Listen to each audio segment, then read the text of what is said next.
yang mana interview itu bisa diartikan menggali suatu data untuk dijadikan sebuah berita. Jadi seperti itu. Kalau berita itu tanpa ada wawancara, berarti berita itu bohong ya. Jadi tanpa ada pembalance atau tanpa ada penyeimbang suatu berita. Kita nulis berita tanpa ada narasumber, otomatis berita kita itu nggak bakal dibaca.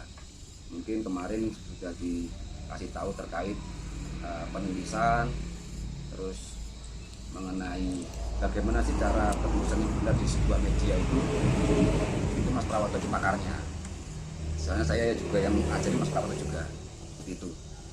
Terus, nah sebelum menulis berita itu otomatis kita melakukan wawancara, ya kan? Wawancara itu bisa diartikan jadi menggali sebuah informasi kepada narasumber yang tujuannya untuk bahan penulisan kita.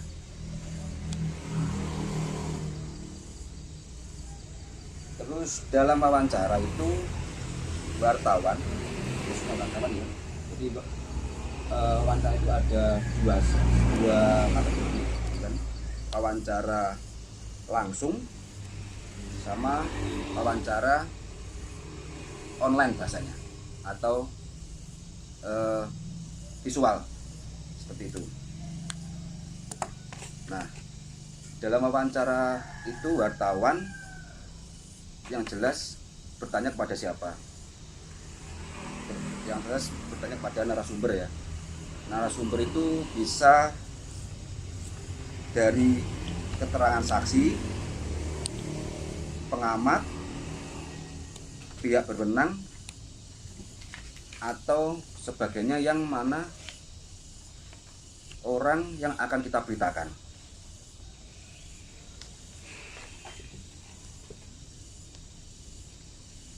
Setelah kita berwawancara, tentu saja kita akan melakukan penyusunan dalam bentuk karya jurnalistik atau berita atau feature atau artikel opini seperti itu. Nah, ini pada dasarnya wawancara itu bertujuan itu untuk menggali fakta. Pertama, setelah menggali fakta itu data, terus keterangan. Setelah keterangan itu alasan. Setelah alasan ada pendapat atas sebuah peristiwa, baik yang sudah, sedang, maupun yang akan berlangsung. Jadi kita harus mengetahui wawancara itu yang akan kita lakukan itu seperti apa. Itu seperti itu.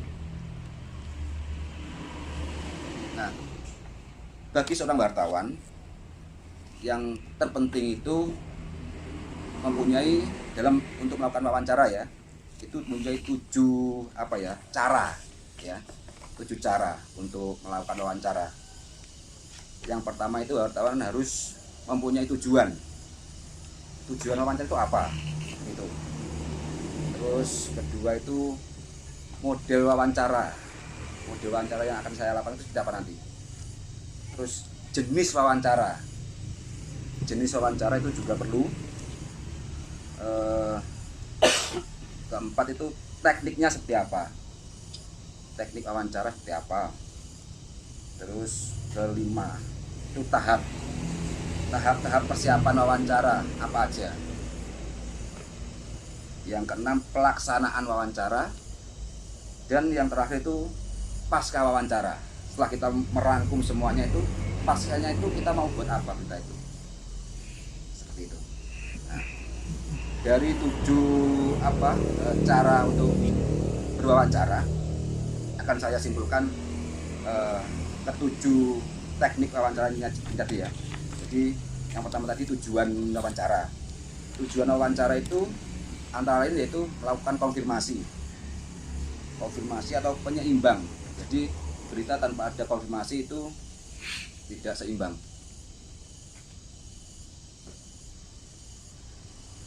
Tujuan wawancara itu konfirmasi atau penyimbang atau melengkapi data-data yang kurang detail.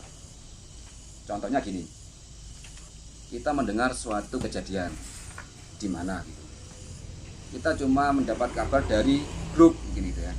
Grup, ada kecelakaan atau ada pembunuhan di sana. Kita langsung tulis kan. Berandai-andai lah intinya, berandai-andai. Tapi kan kita tidak yakin 100%. Ini berita ini benar kok enggak, ya kan? Maka dari itu penyeimbang tadi sebagai salah satu jalan untuk menyinkronkan berita yang kita dengar dengan berita yang kita dapatkan dari konfirmasi tersebut. Itu seperti itu. Biar data yang kita peroleh dari mungkin informasi luar itu kita sinkronkan, kita wawancarakan dengan narasumber yang benar-benar kompeten. Dalam artian mungkin dari pihak berwenang, mungkin saksi dari warga atau dari perangkat desa, mungkin seperti itu. Biar berita yang kita tulis itu ada yang membenarkan, bukan opini ya, bukan opini.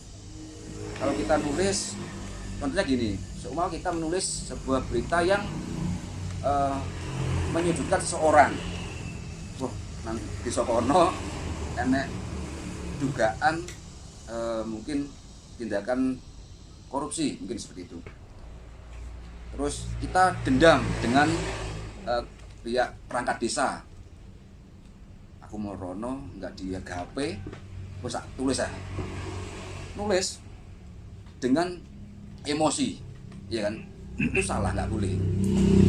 Jadi kita memberikan berita itu bukan untuk dibaca sendiri, ya kan, tapi dibaca orang lain. Jadi wartawan itu seharusnya menjadi penengah, bukan menjadi pengeruh, ya. Jadi kan saat ada situasi korupsi di suatu desa yang itu sebenarnya masih sumir atau masih belum jelas, kita tidak boleh menjustis seseorang atau menjustis sebuah instansi itu dengan tulisan emosi kita. Itu seperti itu. Jadi tujuannya untuk wawancara itu seperti itu, jadi ya, untuk penyeimbang. Nah, terus selanjutnya itu saat kita melakukan wawancara kepada narasumber, yang pertama kita jangan jangan memberikan pertanyaan-pertanyaan yang tujuannya itu untuk menghakimi narasumber. Terus jangan sok pintar di hadapan narasumber, kita jangan sok pintar, karena sejatinya wartawan itu mencari berita itu kepada narasumber atau wawancara itu bukan untuk menggurui narasumber, tapi kita ingin menggali informasi-informasi yang seharusnya didapat dari narasumber tersebut. Kalau kita katakanlah narasumber itu kita pojokkan, ya kan, kita pojokkan, otomatis narasumber sendiri itu nggak bakal membuka, ya, nggak bakal terbuka informasinya kepada kita. Jadi alangkah baiknya wartawan itu menanyakan yang sebenarnya sudah kita ketahui, tapi ingin disampaikan langsung oleh narasumber. Selain berita kita itu kredibel ataupun benar, soalnya ada penyeimbang dari narasumber, kita itu pasti akan dibaca. Kalau narasumber jelas, terus informasi yang akan kita sampaikan kepada masyarakat itu jelas, itu enak dibacanya. Oh, enak berita ini. Tadi piye to ini. Oh, enak sih ngomong ternyata. Ya kan? Oh, enak sih ngomong. Siapa sih ngomong ini? Oh, pihak yang merasa dipermasalahkan. Oh, ternyata wong iki enggak ngomongnya iki. Iki sebenarnya ya. Nah, itu tugasnya wartawan. Jadi jangan kita enak berita kasus kene kita emosi nulis gini. Intinya memojokkan suatu perangkat biar dia bersalah, ya. Jadi kita perlu ketahui bahwa salah atau tidaknya itu tergantung pengadilan, ya kan. Jadi kita jangan sampai justice orang itu kita saat itu salah, jangan. Jadi kita biar masyarakat sendiri yang menilai. Kita cuma menyajikan, kita cuma memberikan informasi kepada masyarakat, tergantung masyarakat yang menilai, seperti itu. Lanjut lagi, di sini ada model wawancara. Model wawancara itu ada 2 jenis, ya. Yang pertama itu wawancara langsung, ya, langsung yaitu wawancara dengan bertatap muka atau bertemu langsung, face to face, seperti itu.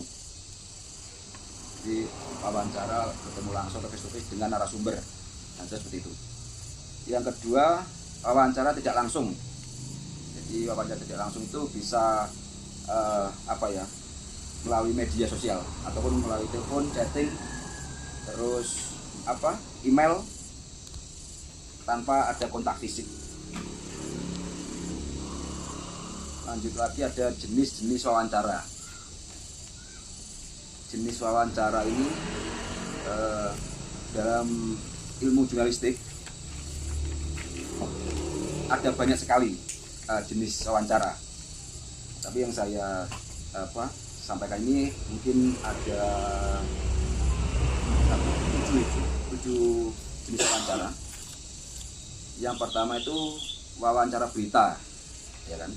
Wawancara berita atau bisa dikatakan newspack interview ya, wawancara berita.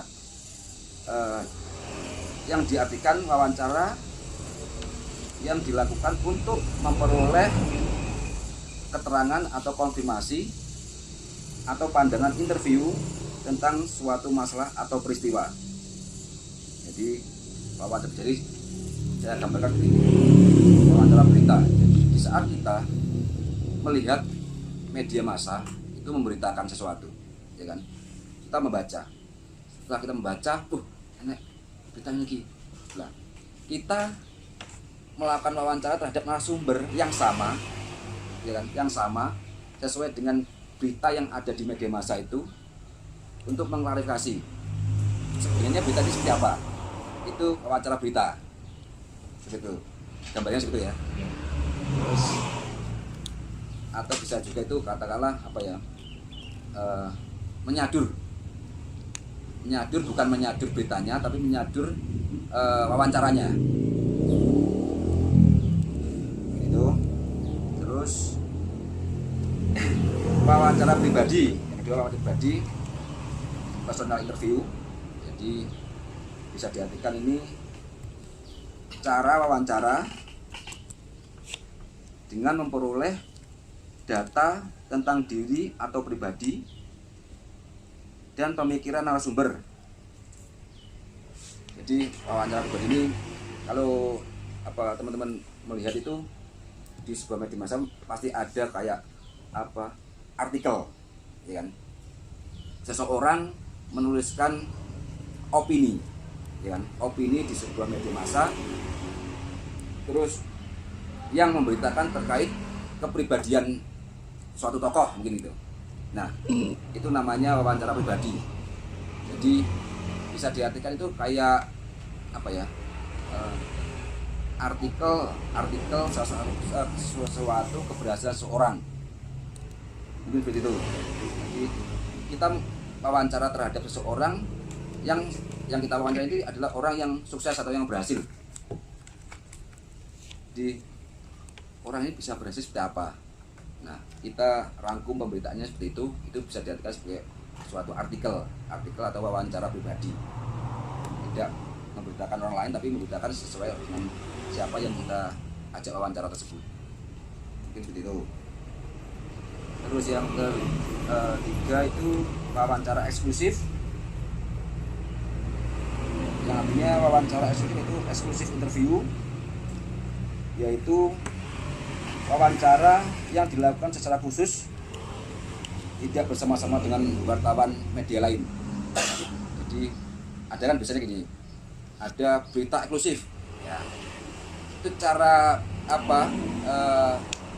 cara wartawan untuk melakukan atau menulis sebuah hasil karya jurnalistik itu dengan melakukan wawancara eksklusif.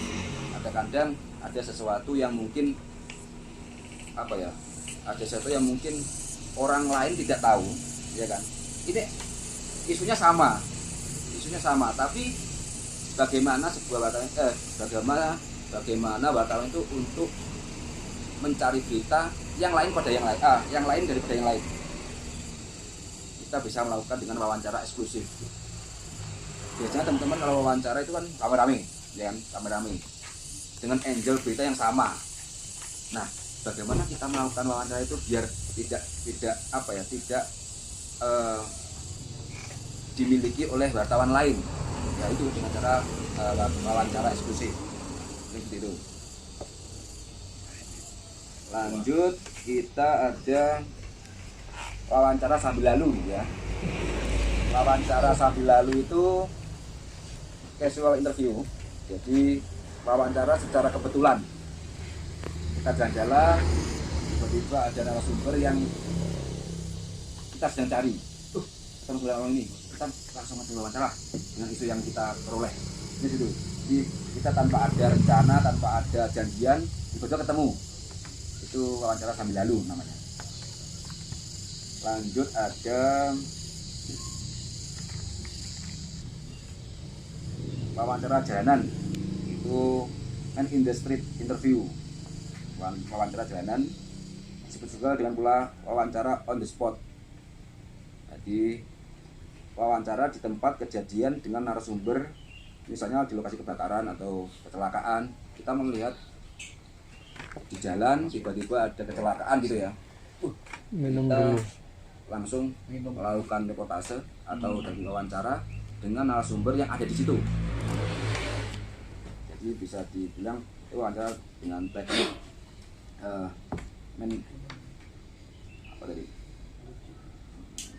main industri interview, wawancara jalanan. Yang keenam wawancara tertulis. Itu dengan teknik wawancara dengan dilakukan via email atau bentuk komunikasi tertulis lainnya. Jadi semua mungkin ada di Polres, ada press release itu. Jadi biasanya bagian humas itu memberikan press release pada wartawan, data-datanya, pemberitaan kejadian tersebut, itu namanya wawancara tertulis. Jadi tanpa kita ajak wawancara sudah diberikan press release-nya.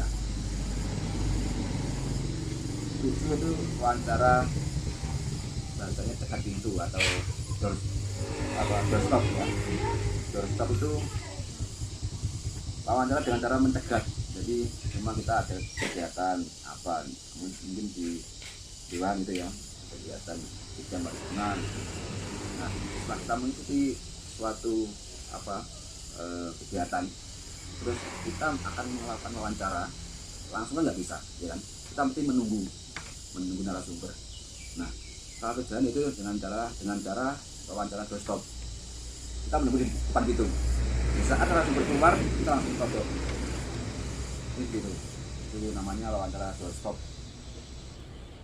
Terus yang terakhir ya. Oh, ini yang kecil. Terus sekarang menginjak ke teknik wawancara. Teknik wawancara itu banyak sekali. Jadi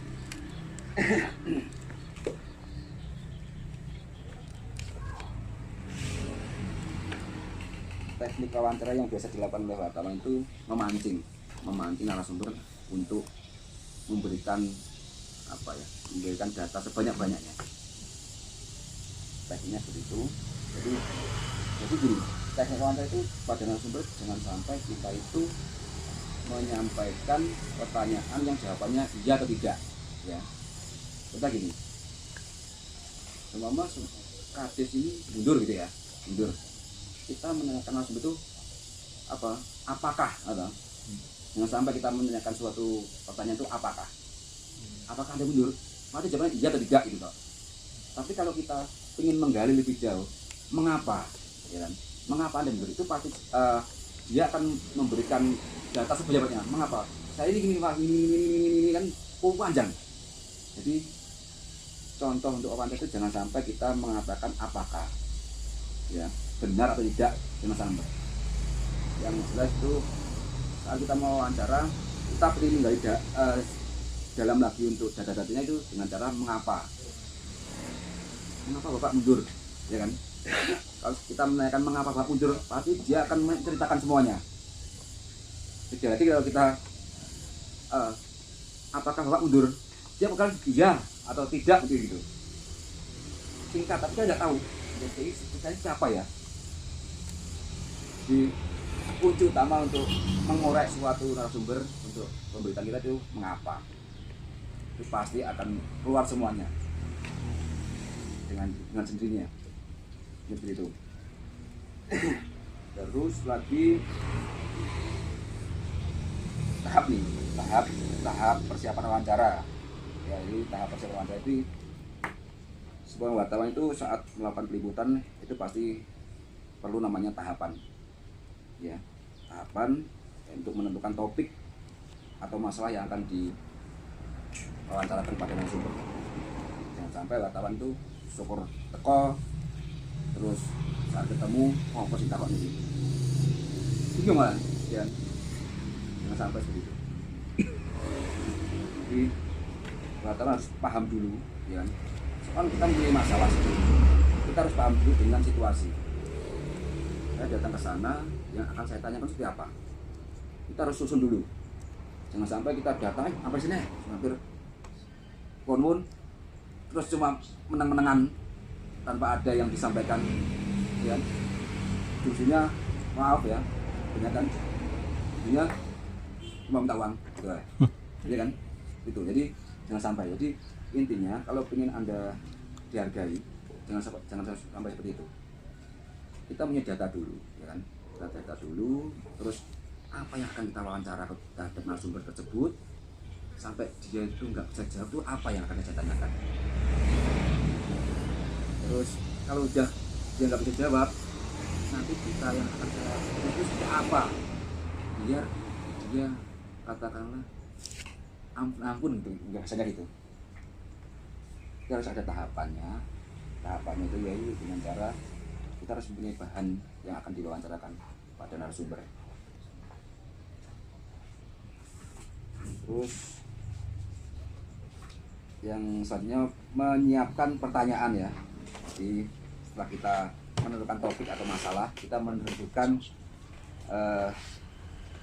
pertanyaannya kepada narasumber. Ada. Yang jelas caranya yang untuk melakukan wawancara itu kita membuat janji dulu. Setelah kita membuat janji, terus kita menghubungi narasumber tersebut atau memintai narasumber agar bisa bertemu.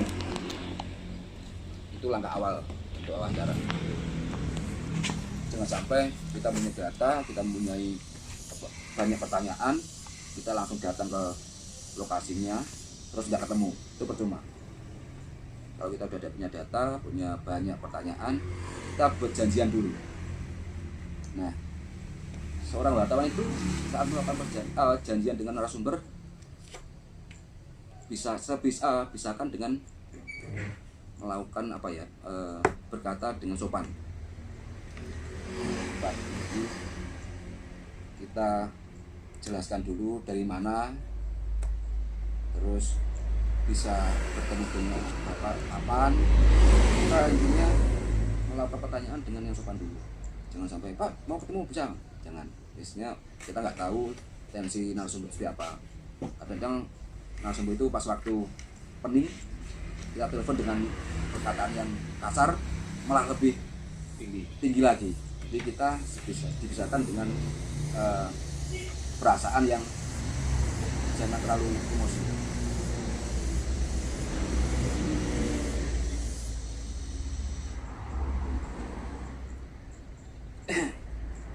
Terus setelah kita membuat perjanjian dengan narasumber, selanjutnya dengan pelaksanaan wawancara. Cuma setelah kita berjanji dengan narasumber, akhirnya kita bertemu. Nah, ini pelaksanaan wawancara seperti apa? Wartawan dalam melakukan wawancara kepada narasumber yang sudah kita buat janjian itu tepat waktu ya. Pelaksanaannya tepat waktu. Jangan sampai menunda-nunda. Terus penampilan itu sopan, rapi, terus sesuaikan dengan suasana. Jadi saat kita wawancara kepada orang katakanlah pejabat ini, kita nggak mungkin pakai baju yang mungkin yang tidak etika lah. Kita kan dilihat dulu nih, saat kita ketemu dengan orang seperti apa, kita lihat dulu biar kita sama-sama dihargai. Kalau kita mau bertemu terus kita pakai samping, males kalau narasumber. Kalau mau bertemu dengan teman-teman nggak masalah, kita santai. Kalau mau bertemu dengan orang yang sudah ada janjian dan itu berita yang sangat penting bagi jenengan, otomatis kita akan menghargai. Di saat kita menghargai diri sendiri, nanti orangnya akan menghargai kita.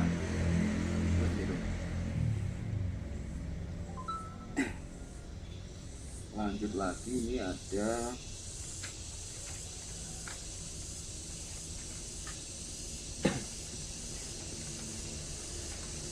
jadi saat kita bertemu dengan orang, usahakan kita jangan mengandalkan rekam dulu, jangan sampai mengandalkan itu. Berarti namanya wawancara sebenarnya wawancara itu tidak untuk direkam, ya, tapi untuk ditulis, ya, karena kecanggihan teknologi aja sekarang direkam.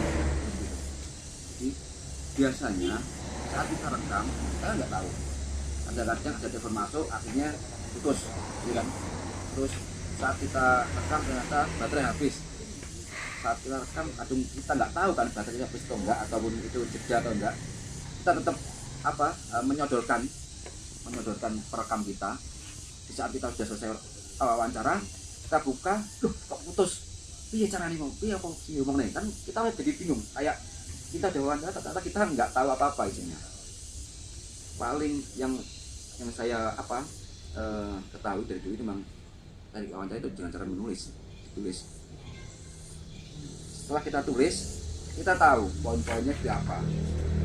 Daripada kita mendengarkan panjang lebar, tapi kalau kita menulis itu poin-poin, yang bicara ini, tahu, itu enak nanti. Jadi bukti kita untuk penulisan itu ada. Kalau recording itu bisa diandalkan, tapi ya itu kalau namanya elektronik, kalau kita enggak prepare dari awal, nggak tahu baterai habis ataupun putus saat rekaman, itu juga menyulitkan rekaman juga.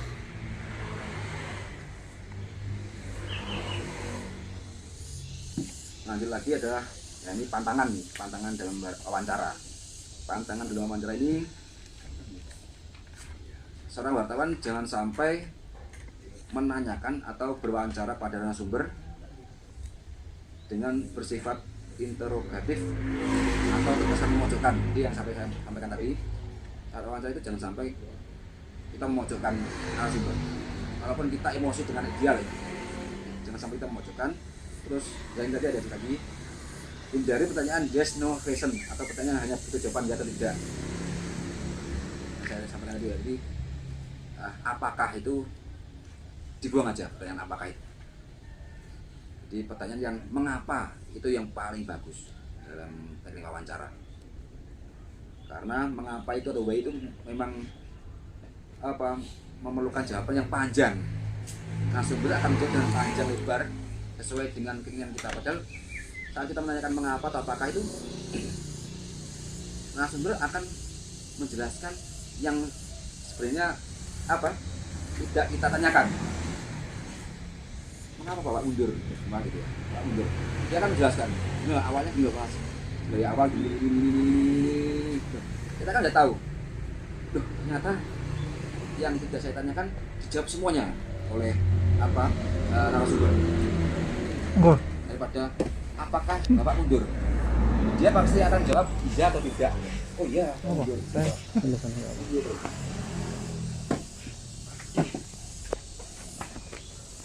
Terus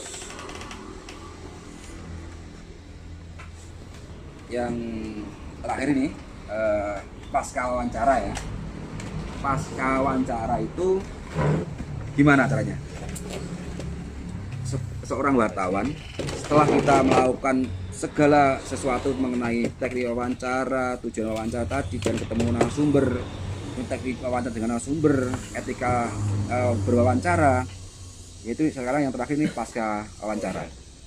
Pasca wawancara itu bagi seorang wartawan dimungkinkan segera menulis, ya, jangan menunda-nunda data yang kita peroleh dari kita melakukan wawancara dengan narasumber. Jadi setelah kita wawancara semuanya, kalau kita sudah selesai, jangan sampai kita tunda. Kita langsung tulis saja apa yang ingin kita beritakan. Kita tulis, karena apa? Memori kita itu di saat kita cuma wawancara dengan seseorang itu pasti akan masih teringat. Tapi kalau kita sudah wawancara dengan berita lain atau narasumber lain, kita akan sedikit mengalami gangguan. Kita nggak bakal bisa menerima wawancara yang pertama tadi dengan sepenuhnya. Tapi pasti kita bingung. Wawancara kan pasti ada pemikiran mau apa ya. Akhirnya lihat rekaman. Setelah rekaman, padat pisan. Susah itu nanti. Di saat kita sudah selesai wawancara, diusahakan itu sebagai wartawan itu langsung kita tulis saja. Biar memori data-data yang kita beritakan itu tetap teringat. Seperti itu. Jadi demikian tadi teman-teman semuanya, ada sedikit gambaran mengenai teknik wawancara bagi seorang wartawan untuk melakukan peliputan, entah itu peliputan apa aja. Itu alangkah baiknya beberapa teknik wawancara tadi bisa menggambarkan teman-teman untuk saat beraktivitas di lapangan. Seperti itu. Nah, dari sini monggo teman-teman yang mau disampaikan atau mau kita sharing tanya jawab, saya persilakan, monggo.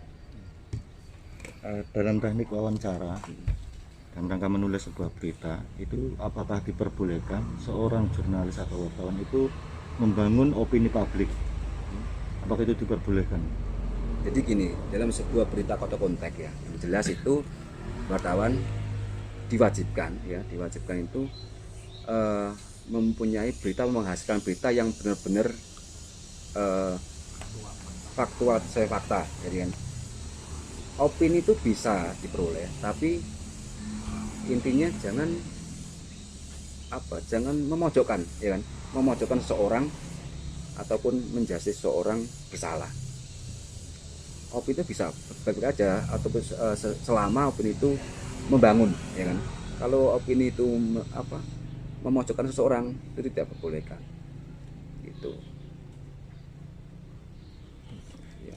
Bahasa yang santun untuk pertama kali kita mau melakukan wawancara itu idealnya gimana, Pak? Misalkan kami dari suara LPKPK atau gimana itu yang lebih enak itu kedengarannya gitu. Emang seharusnya seperti itu, teknik wawancara memang seperti itu. Jadi saat kita melakukan wawancara dengan narasumber ya, mungkin narasumber sudah kenal sama kita, tapi kita menghargai narasumber dengan cara, alangkah baiknya kalau di teknik uji kompetensi jabatan itu, teknik wawancara seperti itu. Jadi kita memperkenalkan diri kita sendiri, ya. Selamat pagi, ya kan. Terus saya siapa, dari mana, ya kan. Mau melakukan wawancara terkait masalah ini, Bapak, apa berkenan, mungkin gitu. Jadi kita sebisanya untuk mengawali wawancara itu kita memperkenalkan diri kita pada narasumber, biar narasumber kita udah tahu sampai mungkin wartawan gitu ya, tapi saat kita wawancara apa tuh pertama ini kan gitu ya kan, biar kita nggak dua kali kerja. Kita memperkenalkan diri biar dia juga tahu kita. Kalau kita udah tahu mereka, tentu saja mereka belum tahu kita kan, tahu cuma wartawan aja, tapi dari mana kan belum tahu. Ya langkah baiknya memang kita memperkenalkan diri sendiri, medianya apa, terus tujuannya wawancara seperti apa, mungkin seperti itu. Ya, lagi mungkin yang lain, Pak Makno, Mas Anggi. Di data-data tadi itu emang action khusus ya. Tadi emang biar teman-teman wartawan itu dalam melakukan wawancara itu enak, nggak ribet. Jadi ada teknik-teknik biar data yang kita minta pada narasumber itu bisa diberikan. Ya. Intinya cuma satu, wawancara itu jangan sampai emosi, ya. Emosi. Karena memang bahaya sih kalau kita wawancara emosi. Jadinya karya jurnalistik nanti pasti jelek. Kita emosi dengan seorang, kita wawancara marah-marah, mungkin sampai adu argumen keras dengan narasumber, terus otomatis kalau udah wawancara dengan keras itu kan kita pulang pasti jengkel. Kalau jengkel kita nulis pasti sama emosi, ya kan? Kalau emosi itu nanti di berita itu bukan produk jurnalistik. Jadi itu produk pribadi antara emosi dan memojokkan narasumber itu nanti dibaca jelek, orang baca aduh ya mesti gitu. Alangkah baiknya suatu berita itu kita ambil awalnya itu dengan kasus apa gitu ya, dugaan apa gitu ya. Walaupun itu benar narasumber itu melakukan tindakan seperti apa yang melanggar hukum, alangkah baiknya kita itu saat memberitakan kita dugaan, ya. Jangan sampai A melakukan korupsi, ya. Yang saya sampaikan tadi benar dan salah itu dari pengadilan aja. Karena kita sebagai jurnalis nggak boleh menjustis seseorang itu. Kita cuma sebagai penengah, penyeimbang. Berita yang kita berikan biar masyarakat yang menilai. Mungkin seperti itu. Enggak, ada lagi apa? Oke. Cuma kadang-kadang ini terbalik ya. Biasanya narasumber yang kadang-kadang malah emosi duluan ketika kita mau ada. Ya, saya seperti tadi ini itu teknik. Ya. Teknik wawancara itu seperti apa dari awal, ya kan? Jadi gini, teknik wawancara itu di saat orang itu sudah mengetahui ya pribadinya itu disorot dari pihak orang lain ya. Jadi sorotan lah, kita datang otomatis dia udah tahu, dia bakal menanyakan ini, ya kan? Nah, Dulu, ya. iya, dia mengantisipasi dulu. Nah, caranya itu simpel sebenarnya. Jadi saat kita datang, kita jangan langsung menanyakan masalah itu, ya kan? Kita ngobrol santai aja, kita menanyakan masalah pribadi aja, jangan pekerjaan. Setelah kita ngobrol nyenyak atau ngobrol santai, adem kita ngobrolnya, kita sentil aja, apa benar sih masalah ini, kok kerungin nih gitu. Itu toh, jangan menanyakan Pak masalah ini gimana, itu menjustis namanya. Kalau apa betul ada kabar yang berkembang itu seperti ini, mungkin seperti itu lebih elegan untuk dia menjawab pertanyaan kita. Toh dia akan menjawab dengan santai juga. Kalau kita mengawali dengan santai, kalau kita datang langsung, Pak, saya punya data, Bapak melakukan ini ya, pasti sama-sama emosi. Kalau sama-sama emosi ya jadi produk jurnalistik nggak bagus. Itu jadi kita harus ada pendekatan dulu sebelum menanyakan tujuan kita, ya kan? Ya soalnya tadi kan kita memberikan keterangan pribadi kita bahwa kita dari sini Pak, kita mau katakanlah mampir sini untuk ngobrol-ngobrol terkait apa masalah desa apa gimana gitu ya. Terus cuma dari pihak narasumber, enggak ada masalah mas ini mas, bukan masalah kita mau program. Nah, kan program dulu lah, programnya apa yang terbaik dari desa gitu ya. Setelah kita ngobrol enak-enak gitu, banyak mas program desa gini kan, dia kan ngomong dengan sendirinya. Yang saya sampaikan tadi, jangan sampai menanyakan apakah gitu ya, apakah desanya ada program, pasti jawabannya tidak, ya gitu. Terus bagaimana Pak, ataupun mengapa Pak desa ini punya program ini, atau dia akan menceritakan semua program yang diperolehnya ya dari desa ini agar disampaikan kepada masyarakat, mungkin seperti itu. Mas Arif, Iya. saya ikut nimbrung tanya, boleh nggak pertanyaan itu mengarah pada jebakan. Itu satu. Yang kedua, apa ruginya bagi seorang wartawan profesional ketika dia meliput nggak dimuat? Ya, ya. Ya, jadi yang pertama tadi terkait Pertanyaan yang sifatnya menjebak. jebak. Selama kita gini ya, saat kita wawancara kan kita punya tujuan ya kan? Tujuan, terus apa yang akan kita beritakan. Jadi wartawan itu saat mau berangkat kerja itu harus mempunyai schedule. Aku memberitakan apa ya? Memberitakan ini yang dikira. Tujuannya apa dulu? Oke, kita katakanlah mengorek-ngorek pertanyaan-pertanyaan yang nanti biar dijawab dari narasumber. Terus seumpama narasumber ini mempunyai masalah ya, terus kita jebak, itu bisa apa enggak ya? Pasti dia akan memberi jawaban asalkan pertanyaan kita itu tidak menjebak. Tapi kalau kita menjebak, otomatis narasumber ini pasti tahu. Oh, alur wartawan ini maunya segini, maunya ini ya. Dia pasti tahu narasumber. Jadi alangkah baiknya kalau kita contohnya kalau saya tahu ya, jadi ini di desa-desa ya, desa kita jebak dan DE katakanlah pungli lah ya, pungli jebak dan dia belum ngomong ataupun dia mau membuka, itu sebenarnya nggak masalah ya. Boleh, intinya boleh ya? Boleh, tapi dalam pemberitaan itu untuk konsumsi pribadi ya, penjebakan itu untuk konsumsi pribadi, tapi untuk strategi ya, untuk konsumsi publik kita harus benar-benar balance dalam pemberitaan. Nah, terus yang kedua tadi mengenai apa ruginya seorang jurnalis yang profesional yang ketika dia sudah melakukan tahapan-tahapan wawancara, full bucket sudah penuh, tapi kok nggak dimuat? Akhirnya masyarakat kan itu emang jadi gini, bertanya-tanya. Tugas dan SOP-nya ya, wartawan itu emang udah diatur dari redaktur ya. Jadi kita tugasnya cuma menulis.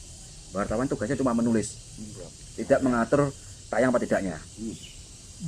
Jadi saat kita menulis semua redaksi memerintahkan seorang wartawan itu untuk melakukan peliputan khusus katakanlah. Namanya khusus kan berarti saya dalam pikiran wartawan pasti jimat nanti ya. Saat kita tulis, kita kirim Pak, kirim. Redaktur menilai ataupun membaca dulu. Padahal itu fakta ya. Iya, membaca dulu.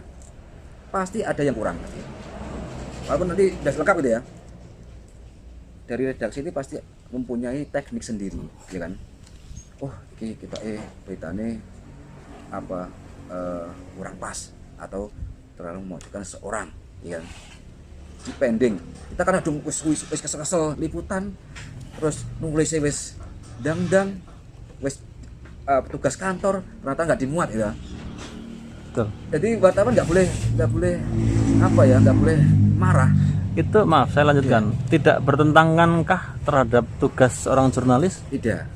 Jadi di saat kita memenuhi tugas yang penting terus kita memberitakan, menulis terus nggak dimuat sama kantor, itu jangan sampai wartawan itu marah. Emang semua pemberitaan itu dari redaksi yang menyuruh berwenang menentukan. Sekalipun itu fakta dan merugikan masyarakat. Betul, gitu ya. Tetapi karena ada sesuatu dan lain hal yang tidak diketahui oleh wartawan itu sehingga berita yang diharapkan masyarakat ini tidak keluar. Itu betul. Kita tidak ada komplain. Jadi wartawan itu memang tugasnya cuma menyajikan berita. Betul. Ya kan? Kita nyoba menulis ya kan. Nulis apa kirim. Sama kita nulis 10 gitu ya. Tiba besoknya tayang cuma 1. Iya jangan ngesul loh. Gitu loh. Atau gini Mas Arif, saya mungkin ada pandangan lain. Jadi tidak dimuatnya ini kenapa gitu. Jadi begini, kita ada nulis, cuman ya tadi mungkin penghambatnya bukan di redaksional, tapi ketika mau pulang dibeleseki gitu loh. Iya. Jadi wartawan, wah ini repet aja kalau dibeleseki gitu loh ya. Jadi gini, bisa juga terjadi gitu. Jadi gini ya,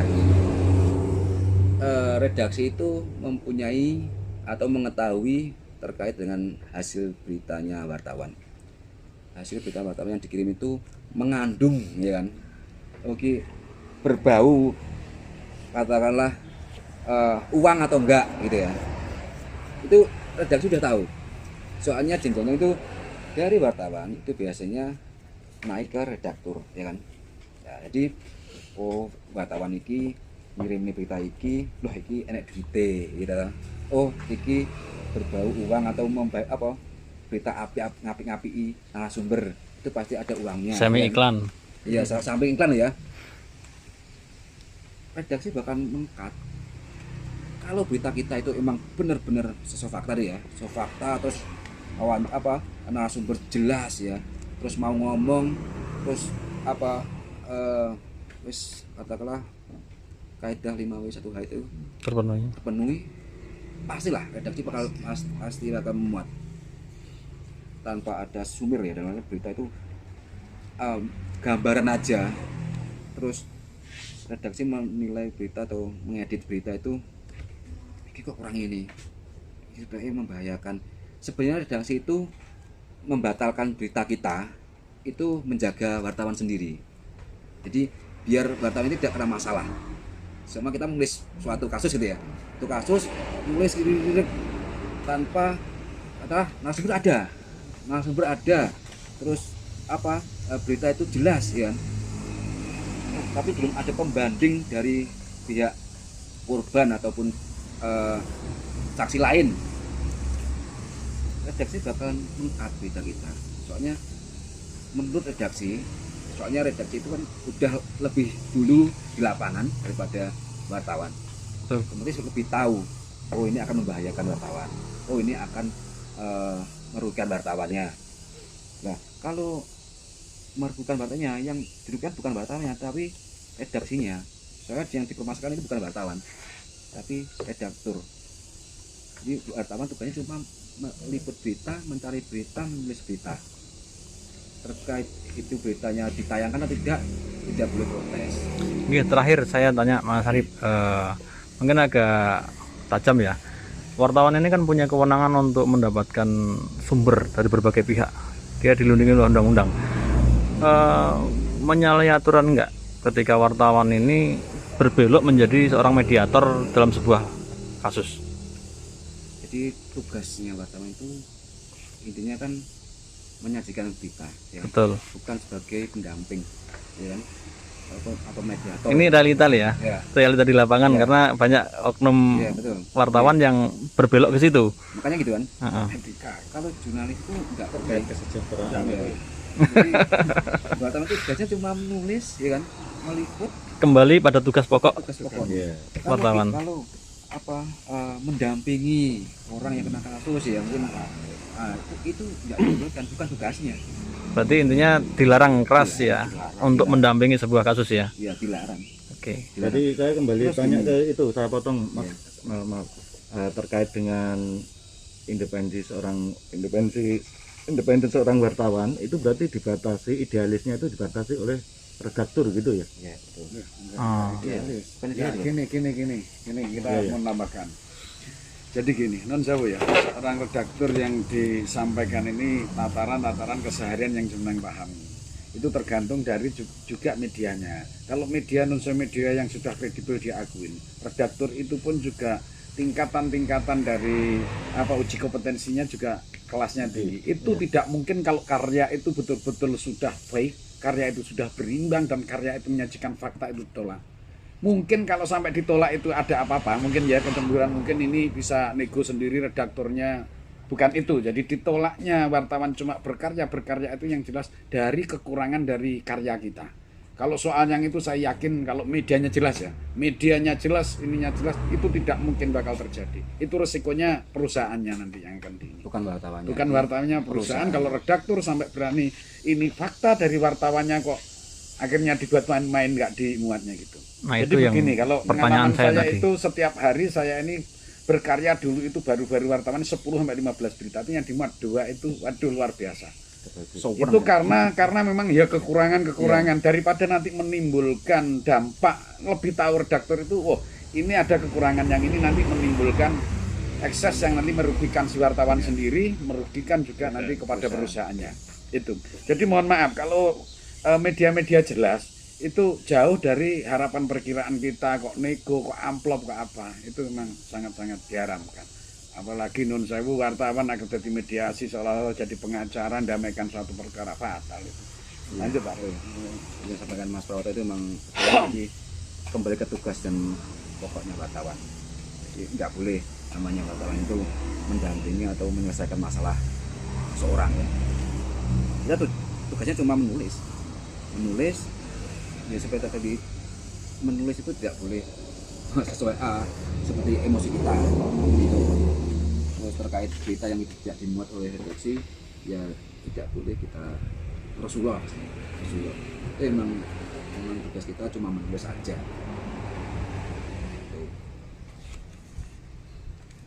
Cukup, barangkali.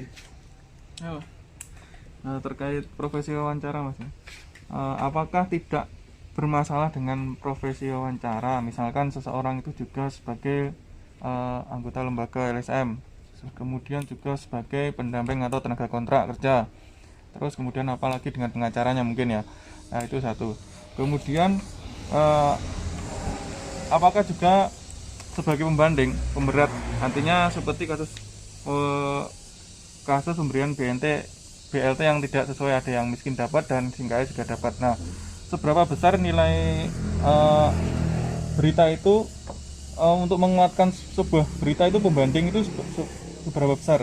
Nah, jadi gini, jadi wartawan itu kan saat kita ditugaskan untuk melakukan peliputan masalah itu gitu ya, semua gitu. Kita beritakan sesuai realita aja. Jadi tugasnya wartawan cuma menulis, ya kan. Jangan sampai kita ini informasinya gini Pak, betul Pak? Itu salah. Kita cuma mendengar, ya, mendengarkan aja. Kita menanyakan Pak terkait BLT seperti apa, itu toh. Dia akan menjelaskan sedikit ini. Kita mendengar aja, jangan sampai kita menggurui narasumber, ya kan. Kalau kita mau mempunyai suatu hasil karya jurnalistik yang bagus, kita jangan menggurui narasumber. Kita sebenarnya sudah tahu, tapi kalau kita saat wawancara kita narasumber membahas masalah ini, kita timpali dengan yang di atasnya, males nanti narasumber. Seperti itu. Jadi saat kita memberitakan terkait apa penemuan, apa pendamping, apa ini, jangan sampai kembali lagi kita cuma menulis gitu. Entah dari apa itu, yang penting kita cuma wawancara terus menulis sesuai dengan realita yang ada. Seperti itu. Kalau belum puas dengan wawancara tulisan yang disangkakan tadi, wartawan itu juga berkewajiban menulis katanya siapa-siapa yang panjenengan dapatkan. Itu loh nanti keberimbangannya. Terus tahu misalkan mengelak narasumber yang kita tadi duga itu melakukan sebuah pelanggaran hukum, ya sudah terserah omongannya dia. Kita tidak bisa untuk memaksa kudu seperti apa yang kita di benak kita atau yang kita dapatkan. Tapi sementara itu yang kompetensi saya bilang dari narasumber yang lain siapa, Pamong apa siapa ngomong ini ya ditulis saja, ngomong yang nyudutkan itu bukan kita. Contohnya kita berita menyampaikan. Contoh berita kita menemukan berita mungkin apa ya, masalah BLT ya, BLT yang mungkin juga itu ada penyimpanan gitu ya, yang BLT. Nah, kita ceritakan dulu, ya kan, temuan kita seperti ini, ya kan, seperti ini. Terus dari keterangan narasumber seperti apa sih yang kita anggap melakukan penyimpangan anggaran BLT itu, wawancara dengan narasumber yang kita tujukan itu seperti itu, kita tulis, ya kan. Nah, tapi dia mengelak lah katanya, mengelak. Nah, baru itu tadi sih mungkin yang Mas Prawoto pembanding lagi. Sementara itu sementara itu dari keterangan narasumber yang lain yang menguatkan dengan berita kita. Iki loh enek wong katakan kepala desa ini mengelak. Di bawah itu ada lagi mungkin keterangan warga atau keterangan RT yang membenarkan berita kita. Itu enggak masalah. Ya, barangkali sementara cukup ini, ada satu lagi nanti non sewu karena kalau ilmu pengetahuan sampai tuntas itu kalau kuliah ya bertahun-tahun. Jadi ini meskipun singkat padat ini sudah komplit semuanya. Teknik wawancara udah. Nanti terima kasih Pak Arif, teknik wawancara sudah, terus kita penulisan sudah, nanti gongnya akan nun sewu teman-teman ini nanti perhatikan yang tidak kalah penting seorang wartawan terjun ke lapangan nanti moralitasnya seperti apa, independensinya seperti apa, barangkali juga karyane meskipun karya singkat teman-teman. Nanti ada rekan kami yaitu Pak Endi Yuwantoro, Ketua BWI, nanti akan menambahkan nun sewu bekal panjenengan. Meskipun bekal ini nun sewu sifatnya cuman istilahnya sedikit mendadak, insya Allah nanti bekal ini dianu baik-baik, diperhatikan bareng-bareng, insya Allah juga bisa nanti bekal untuk lapangan. Itu tadi saya ulas, meskipun ini kita pertemuan singkat tapi sudah luar biasa, karena seorang LSM mencetak seorang wartawan tapi dengan nun sewu dedikasi, integritas yang tinggi semuanya, karena saya yakin dari ilmu ini panjenengan itu lebih dari kita-kita, karena panjenengan juga sudah tokoh-tokoh dari nun sewu akademisi dengan sarjana semua, tapi karena ini semua wartawan ini sedikit-sedikit istilahnya ilmu dari bidang apa menguasai. Nah, makanya nanti gongnya Pak Endi saya mohon berkenan untuk memberikan tambahan materi ke teman-teman secara umum. Bagaimana nanti tulisan-tulisan tadi, terus bagaimana wartawan kalau sudah terjun, karena bagaimanapun nun sewu kita ini sudah lingkup meskipun belum resmi sudah membawa nama PWI. Nah, PWI itu nun sewu yang tertua, organisasi yang betul-betul kredibel diakui oleh unsur seluruh pemerintah Indonesia, ya termasuk internasional kayak PMI seperti itu cabangnya. Barangkali terima kasih sekali ulasan-ulasan ini, bantuan-bantuan apa yang dari Pak Arif, sekretarisnya kita sudah ngasih ke kita, itu sudah luar biasa. Monggo Pak Endi, terima kasih. Kita minta bantuan untuk memberikan tambahan materi ilmu lah. Terima kasih waktunya Mas Prawoto, dia senior saya. Saya pertama kali bergelut di dunia jurnalistik juga dengan Mas Prawoto, Mas Arif itu sejak kira-kira 13-14 tahun yang lalu. Saya juga baru lihat dan PWI ternyata kerjasama diklat jurnalistik. Tapi saya mengapresiasi kegiatan seperti ini terutama bagi NGO. Ini adalah LSM ya, benar ya? Iya, betul. Lembaga swadaya masyarakat yang concern terhadap permasalahan-permasalahan di lingkungannya masing-masing. Ketika saya lihat judulnya ada pembekalan diklat jurnalistik, saya langsung berasumsi bahwa NGO ini pasti punya suara media intern ini pasti, yang nanti entah bagaimana wujudnya dikembangkan sebagai bagian dari mengawal program-program yang ditetapkan NGO tersebut, LPKPK misalnya. Sebelumnya perkenalkan, nama saya Hendi Budi Yuwantoro. Saya rumah saya di Karangtengah. Ini adalah saya sebagai ketua PWI Pelita Raya, karena ini hubungannya dengan PWI. Jadi ini saya lihat tadi sudah 10 berapa? Mulai tanggal 10 ya, mulai tanggal 10 dibina untuk melakukan diklat jurnalistik. Memang benar yang dikatakan Mas Prawoto bahwa menjadi seorang jurnalis itu butuh proses. 1 minggu untuk menjadi seorang jurnalis itu kalau bisa itu luar biasa. Kalau di sekolah itu harus menyelesaikannya 4 tahun. Sarjana komunikasi itu pun. Dan ketika keluar belum tentu dia bisa nulis juga. Ini 1 minggu ya dipaksa untuk bisa menulis, bisa memberikan laporan untuk sebuah media intern di LPKPK.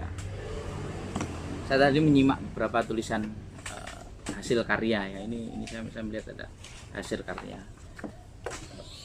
Walaupun belum sempurna, tetapi sebagai basic awal pengumpulan data bolehlah untuk tulisan-tulisan seperti ini.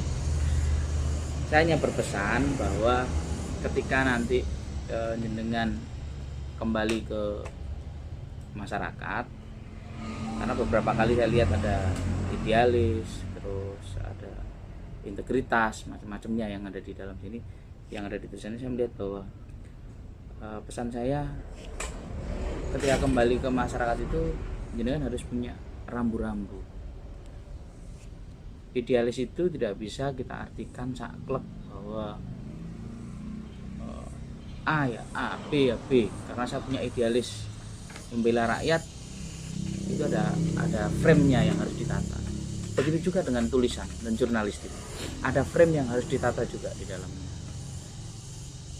Kita sebagai jurnalis, kita jurnalis resmi itu terikat oleh yang namanya kode etik. Ada 9 kode etik yang harus mengikat kita. Itu belum lagi nanti ke tahapan untuk penulisan berita macam-macamnya, itu ada teknik-tekniknya. Saya melihat yang ada di tulisan ini masih bersifat laporan kejadian seperti ini. Karena di era hari ini itu era yang gerak kita itu bebas tapi terbatas. Kita bisa masuk ke semua lini sebagai jurnalis, tetapi kita dibatasi oleh undang-undang. Kita bisa meminta konfirmasi apapun ke setiap orang, bahkan konfirmasi yang paling ekstrim sampai kategori Nyen Sewu menuduh jenengan selingkuh ya, sampai pada tahap seperti itu kita juga bisa. Tetapi kita dibatasi undang-undang. Karena jenengan berada di LPKPK, kita tidak ingin batasan undang-undang ini nanti akan bertabrakan dengan profesi jurnalistik. Salah satu contoh, saya ngambil contoh yang ada di tulisan yang ada di sini, yang ditulis misalkan ini korupsi dana desa misalkan di desa Tulis Griyo. Kalau saya jadi kepala desa atau yang ditulis di sini, ini rentan untuk dilaporkan balik. Yang pertama, ini bersifat opini. Yang kedua, jurnalis itu tidak boleh menggiring ya. Itu kunci. Tidak boleh menggiring sesuatu. Misalkan ada kasus itu digiring sesuatu sampai dia masuk penjara misalkan. Dalam konteks menggiringnya itu opini, itu tidak boleh. Tapi kalau sesuai dengan fakta, temuan-temuan di lapangan, silakan. Jenengan tulis apa adanya, itu kewajiban jenengan. Karena kita harus berpegang teguh pada 3 prinsip. Yang pertama adalah informasi, yang kedua adalah fakta, yang ketiga adalah realita di lapangan. Jadi kita tahu itu prinsip-prinsip itu. Jangan sampai nanti apa yang jenengan tulis ini menjadi benturan. Kita juga pernah mendengar yang namanya undang-undang ITE. Itu hari ini menjadi momok terbesar pekerja jurnalistik. Kalau medianya resmi ada PT-nya sesuai dengan Undang-Undang 40 90 tentang pers, itu Mas Gon jalan aja nggak apa-apa. Kita tidak dibatasi undang-undang. Tetapi kalau medianya itu misalkan media intern seperti ini, nanti jenengan masih ada jebakan lagi Undang-Undang ITE. Ketika jenengan menulis bermasalah, itu nanti bisa masuk lagi ke Undang-Undang ITE. Wah, ini tulisannya nggak sama karena dipublish. Hasil karya jenengan kan nanti pasti dibagikan minimal ke intern LPKPK, pasti itu dibagikan di banyak orang. Lalu ini membuat pemahaman yang berbeda terhadap hasil bacaannya ke masing-masing orang, dan itu menimbulkan perspektif hukum yang berbeda juga. Nah, ini yang harus jenengan hati-hati ketika turun ke masyarakat. Tadi saya melihat jenengan sudah dibekali sama Mas Arif bahwa teknik doorstop, teknik wawancara, bagaimana menggiring pertanyaan itu sampai pada tahap target jenengan. Karena seorang wartawan itu punya target. Kayak saya misalkan ada kasus A, saya punya target ini saya memberitakan seperti apa, itu harus punya di frame berpikir kita. Oh, targetnya misalkan ini saya mengajuin juga ya di kasus Tulis Griyo, misalkan yang berinisial YE ini sampai ditetapkan menjadi tersangka. Bagaimana saya memframing target ini, pertanyaan ke narasumber sesuai dengan fakta sampai pada tahap YE ini benar-benar narasumber yang ngomong gitu, bukan kita yang ngomong, bukan opini jenengan yang ngomong. Misalkan Kasat Reskrim langsung bilang, oh iya, YE setelah hasil lidik dan macam-macam kita tetapkan sebagai tersangka. Itu yang menjadi kunci. Tapi kalau belum, kita tidak juga bisa memaksa narasumber ya harus jadikan tersangka Pak, kita tidak bisa juga seperti itu. Termasuk misalkan mengenai dana desa yang tadi saya lihat di mana di Bumirejo gitu. Itu juga ada hal seperti itu, bagaimana dana desa tadi saya melihat sudah mulai ada aturan-aturan, sudah mulai teknis-teknis, bagaimana yang saya baca sekilas bagaimana alur jenengan untuk masuk ke mencari berita dan macam-macam. Tapi sekali lagi ini masih butuh diasah lebih dalam. Dari semua tulisan ini yang saya lihat tadi ini adalah kronologi semua, belum sampai pada tahap ke jurnalistik, karena di jurnalistik itu ada tahap-tahapnya. Yang atas sendiri ini namanya lead kalau di jurnalistik. Di judul lead ini memuat apa? Lead ini memuat 5W1H kalau untuk menjadi sebuah berita. Nanti akan menjelaskan batangnya di tubuh ini tubuh batang ini macam-macam, nanti ada keterangannya semua. Jadi ini nanti yang akan menjadi dasar jenengan. Orang itu kalau baca berita, jenengan kalau baca koran, baca paragraf pertama itu sudah tahu maksudnya. Oh, maksudnya ini tuh. Nanti jenengan langsung tahu. Baru ke bawahnya nanti dijelaskan, oh ada ini. Itu yang sama pemahaman saya. Tapi sekali lagi bahwa menjadi jurnalis itu kita butuh proses, kita butuh pengalaman yang lama. Saya berharap bahwa dengan adanya diklat jurnalistik ini, Waalaikumsalam, dengan adanya diklat jurnalistik ini akan menambah wawasan. Terus gak salaman ya kayak? Enggak bener lah. Halo? Bener.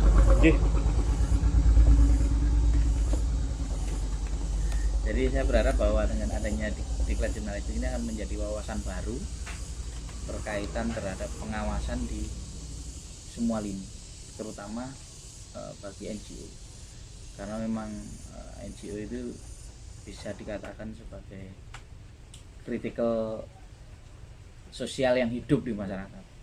Karena dengan ada ketidakpasan, ada warga miskin itu yang bergerak ya NGO ini, orang-orang yang memiliki rasa kepedulian ini. Kadang-kadang satu orang memiliki kepedulian tetapi tidak punya saluran, akhirnya dia tidak berani mengungkapkan sebuah kebenaran. Tetapi ketika ini bergabung dalam satu NGO, wah di desa saya ada warga miskin yang belum terdata dapat bantuan COVID. Akhirnya dengan berdiskusi dengan temannya, berani mengungkapkan, berani mencari data, berani disampaikan ke aparat desa setempat. Oh ini harus dapat Pak, ini aturannya, ini orangnya, ini aturannya seperti ini. Nah itulah. Jadi saya juga berharap nanti hasil karyanya yang karya dari LPKPK majalah intern ini menjadi referensi baru terhadap perkembangan sosial di masyarakat. Jadi keberadaan diklat jurnalistik ini saya secara keseluruhan mengapresiasi yang luar biasa, karena dengan berupaya mencari rambu-rambu supaya tidak terjebak di pola pikir opini, tidak terjebak di aturan dan undang-undang seperti itu. Saya melihatnya seperti itu ya, konteks diklat jurnalistik yang digelar hari ini.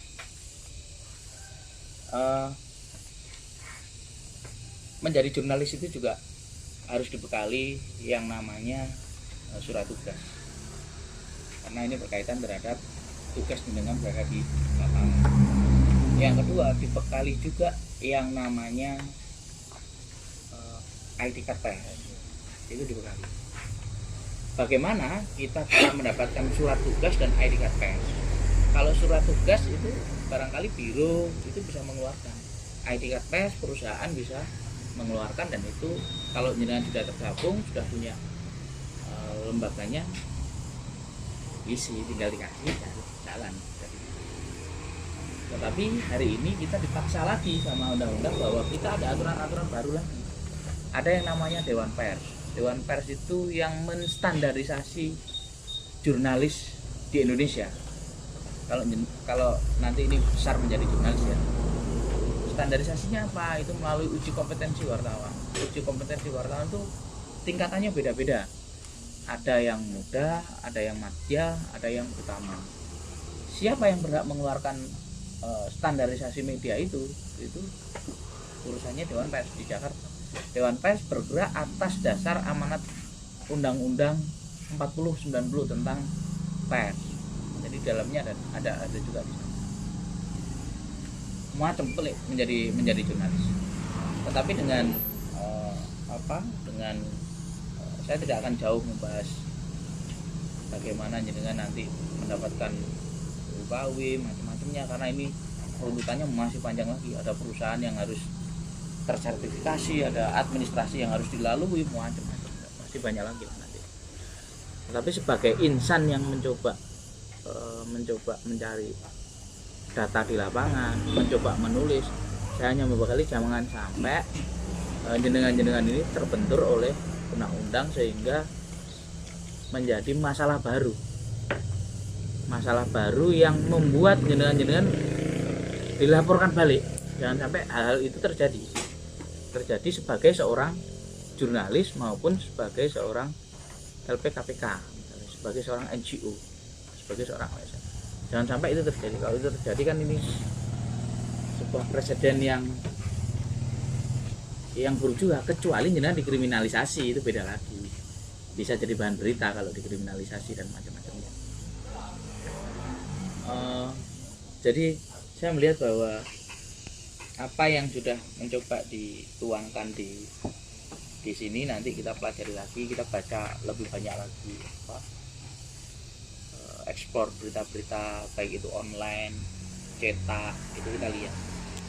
Karena karakternya beda-beda. Online pun karakternya beda dengan cetak. Cetak karakternya beda dengan TV.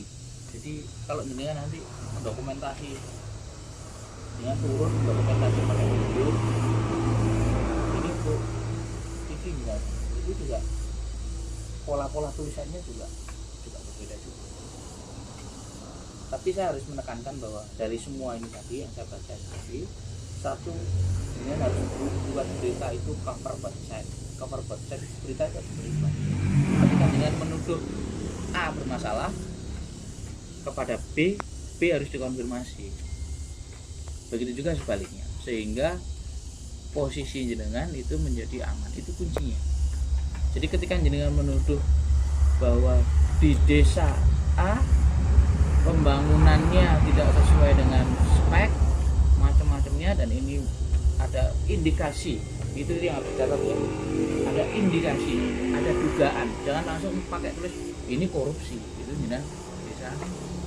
Jadi saya hanya menekankan itu aja. Nanti kalau menulis misalkan di desa A ada korupsi, tulis saja ada indikasi korupsi dana desa, ada dugaan korupsi dana desa senilai sekian, itu untuk melindungi jenengan. Karena kalau kata indikasi dan dugaan itu masih perlu pembuktian. Nah, siapa yang membuktikan itu urusannya kepolisian, karena tugas jenengan hanya menulis, bukan untuk membuktikan. Nah, ini ada indikasi, itu kan jangan dituntut, wah ini kamu memfitnah saya loh, saya kan hanya dugaan, Pak. Silakan kalau mau membuktikan ya silakan dibuktikan kan gitu, bahwa ini korupsi atau tidak. Itu mesti ada ahli tukang hitungnya sendiri, ada auditnya sendiri kalau mau pembuktian ya, seperti itu.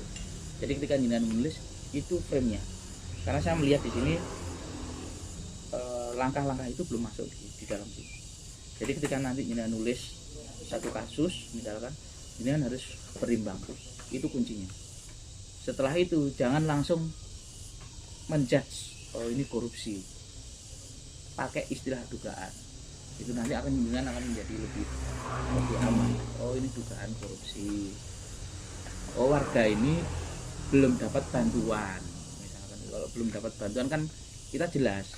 Kalau misalkan jenengan bicara COVID, bantuannya ada PKH, ada yang dari BPN, ada yang dari provinsi, ada yang dari kabupaten kota. Nah, jenengan kan frame-nya jelas. Oh ini yang belum dapat, oh ini yang belum dapat. Atau bantuannya disunat misalkan. Di anggaran bantuan 200 juta kok turunnya jadi 50 juta. Dugaan bantuan itu terjadi dikurangi jumlahnya, itu bisa. Jadi hal seperti itu saya hanya menekankan hal-hal yang umum ya. Tambahannya ya berkaitan terhadap tulisan ini tadi adalah hal-hal yang umum yang sifatnya menghindarkan jenengan dari jebakan-jebakan aturan itu undang-undang. Lalu saya juga melihat bahwa penggunaan kata langsung dan tidak langsung itu penting. Misalkan gini, sebenarnya kalau ada bornya saya akan ngasih contoh, tapi karena tidak ada bornya harus diingat aja ya. Jadi bagaimana kata langsung dan tidak langsung itu masuk ke dalam sebuah tulisan. Misalkan gini, tanda petik Kades Bumi Ayu mengatakan bahwa bla bla bla bla, dia tidak melakukan korupsi, bla bla bla. Itu kata langsung. Yang tidak langsungnya itu adalah harus dikasih tanda petik. Jadi tanda petik kata Kades Bumi Ayu. Itu harus di dalamnya ada. Di tubuh ini harus ada tanda petik 2, ditutup lagi tanda petik, lalu kata itu harus muncul. Kalau kalimat tidak langsung itu misalkan ya, Kades Bumi Ayu menyatakan bla bla bla bla bla bla.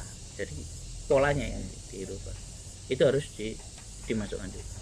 Sehingga berita yang muncul itu tidak terkesan menjadi berita opini. Misal saya mencontohkan seperti ini ya. Ya, ini bagus sudah ada kata tanda petiknya. Misalkan nih, sampai sekarang status YE masih sebagai seorang terlapor, di mana pihak kepolisian juga belum melakukan pemeriksaan terhadap YE sebagai saksi dalam dugaan kasus itu. Format berita seperti ini format berita meloncat.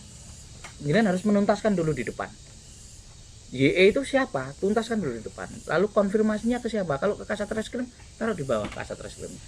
Apa yang disampaikan Kasat Reskrim? Sehingga pembaca itu tidak melompat-lompat. Setelah ini masih dilaporkan.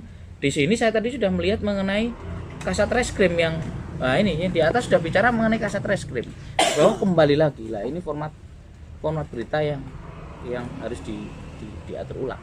Ibaratnya kita mau berjalan itu langkah pertama kita penuhi dulu nama YE itu siapa, kasusnya bagaimana, penyelidikannya sejauh mana, itu diulas dulu sampai selesai.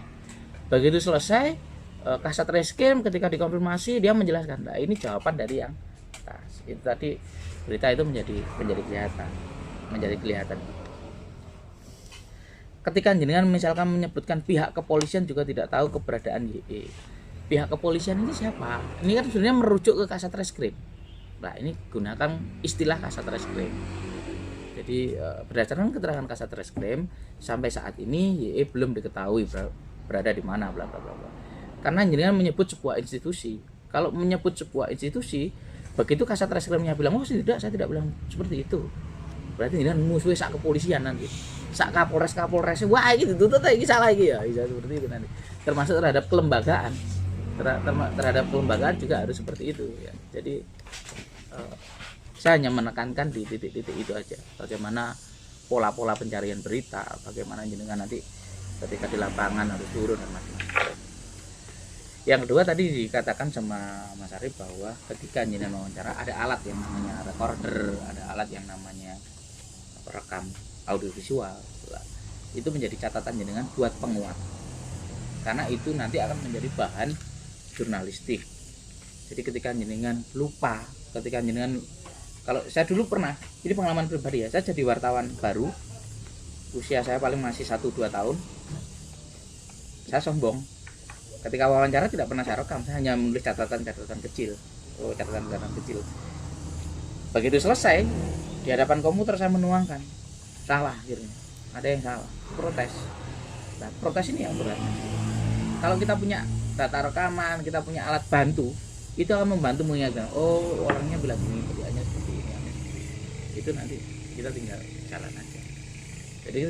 Jadi ketika ada penyanggahan, misalkan jenengan bikin tulisan kasus tuduhan perselingkuhan, ya, ini kan kasus berat karena menuduh orang melakukan sebuah tindakan perzinahan misalnya. Itu kalau tidak punya, oh enggak, saya enggak bilang gitu, Pak. Oh enggak, saya enggak pernah bilang Pak A itu selingkuh kok, bilang gitu. Berarti yang jenengan nanti yang menjadi imbasnya. Misalkan seperti itu. Jadi itu nanti monggo lah kita sharing, jenengan tanya apa, semampu saya jawab.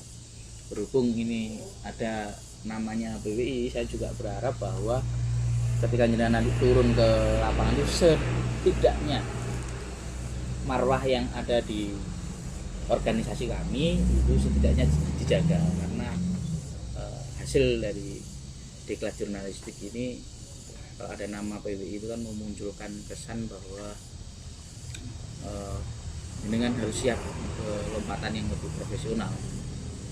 Di kita profesional, kita punya aturan-aturan yang jelas, kita punya sanksi-sanksi yang jelas, kita punya kode etik yang harus ditaati. Begitu juga dengan jenengan di LPKPK, saya yakin jenengan juga punya aturan-aturan yang jelas, punya sanksi-sanksi yang jelas, bagaimana jenengan harus bersikap terhadap program kode etik dari LPKPK sebagai suara LPKPK. Mungkin itu yang sedikit sebagai prolog yang bisa saya sampaikan. Kalau ada hal yang mau disampaikan, ditanyakan, monggo nanti bisa saya jawab. Di sini ada Mas Arif yang bilang beliau sebagai sekretaris PWI Blitar ini. Mungkin itu. Assalamualaikum warahmatullahi wabarakatuh. Salam.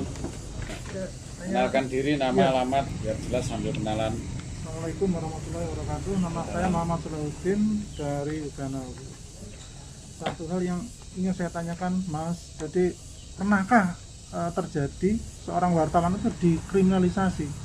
Artinya kan tadi sudah melewati berbagai step ya, sampai redaksional ya. Itu sampai nanti enggak pernah kejadian enggak wartawan dikriminalisasi? Itu aja sementara, terima kasih. Ada lagi? Saya mencoba jawab ya. Kriminalisasi wartawan itu pernah dan sangat sering terjadi. Bahkan tidak hanya pada tahap kriminalisasi, tapi pada tahap di era Orde Baru, pembunuhan, itu yang terjadi. Kasus terakhir di Kalimantan ya, yang kemarin yang wartawan menulis sebuah tambang, terus pada akhirnya dia harus dipenjara, dikriminalisasi, bahkan ada yang dibunuh di sana. Itu terjadi umum. Banyak sekali kasus-kasus seperti itu. Karena kenapa? Satu, kita itu profesi yang berkaitan erat dengan orang yang kita beritakan itu akan membenci kita. Itu satu. Terutama berkaitan terhadap kasus. Itu pasti. Berkaitan terhadap perusahaan besar. Itu pasti. Bentar.